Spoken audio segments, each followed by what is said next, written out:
J'ai le plaisir de vous présenter notre invité d'honneur, Jacques Patria.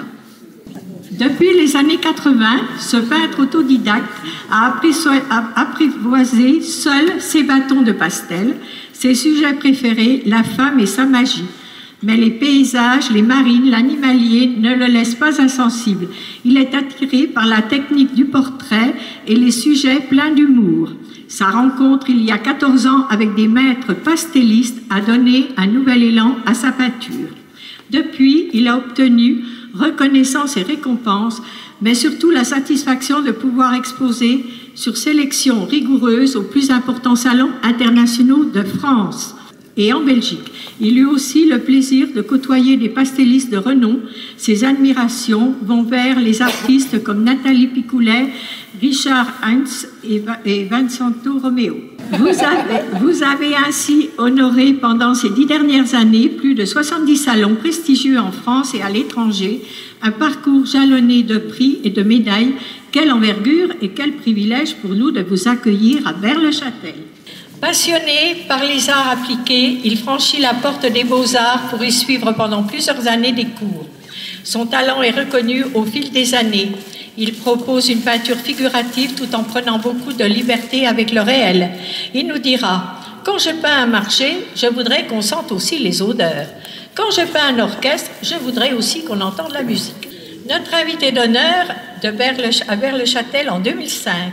Tout en délicatesse, tout en finesse et rien que pour vos yeux, cet artiste nous propose ses huiles sur toile qui feront réfléchir, subordorer ou rêver.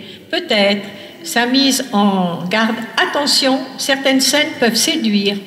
Notre invité d'honneur de 2009.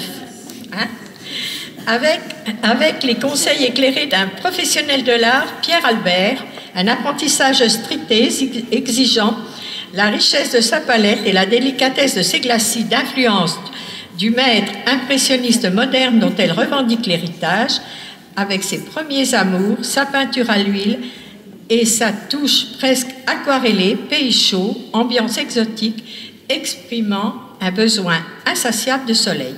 Avec elle, les histoires de couple se dessinent. Une artiste qui sait faire passer les émotions d'un couple à travers l'encre de Chine de son bic. Elle sait faire d'une histoire d'amour une œuvre. Ça alors, elle dessine depuis toute petite, accompagnée de sa grand-mère, professeure de dessin, et de sa mère qui lui ont appris la technique et à ouvrir l'horizon. Pour ce médaillé d'art, sciences et lettres, la sculpture animalière est une passion à travers son art. Il ne cesse d'évoluer en transformant les codes classiques de l'art, de la sculpture animalière et du domaine du bronze d'art. Digne successeur du célèbre sculpteur François Pompon, il se caractérise dans un style figurativo-moderne. Il est à mi-chemin entre l'art singulier et l'art conceptuel à tous les niveaux. Un talent qui a rapidement dépassé le cadre régional. 2 de ses œuvres ont été sélectionnées par le Salon national de Paris. Originaire du Congo, il vit en France depuis 2014.